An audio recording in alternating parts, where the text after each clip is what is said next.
481 survey number ఇది. ఇది రామారం వస్తుందా? Ramaram village 480 number survey number. దీంట్లో తురుకోళ్ళు వచ్చేసి ఇది అమ్మడానికి లేదు, ఏం లేదు. పరంపోగ్ ల్యాండ్ ఇది. ఎస్సీల దగ్గరికి వెళ్ళి తీసుకొని దర్గా కన్స్ట్రక్షన్ చేస్తున్నాడు.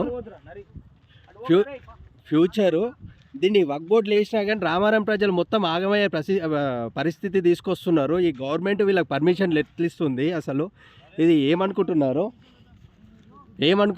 అసలు ఇది ఏంది? అసలు మనం తెలంగాణలో ఉన్నామా పాకిస్తాన్లో ఉన్నామా అర్థం కాకుండా చేస్తుంది గవర్నమెంట్. ఇది ఎవరిదైనా సరే వేరే ఫ్యూచర్ లేకుండా 600 ఎకరాల ల్యాండ్ ఉంటుంది ఈ సర్వే నెంబర్లో. దీంట్లో ఇప్పుడు వచ్చేసి దర్గా కడుతున్నాడు, ఇక్కడ మసీద్ కడుతున్నాడు. గవర్నమెంట్ ఎలాంటి పర్మిషన్లు లేకుండా చేస్తుండు. అడిగితే వాళ్ళు రిటర్న్ బెదిరియడం జరుగుతుంది. ఇక్కడ మనం అందరం స్పందించి దీన్ని స్టేట్ గవర్నమెంట్కి పోయే వరకు మనం దీన్ని ముందుకు తీసుకోవాలి.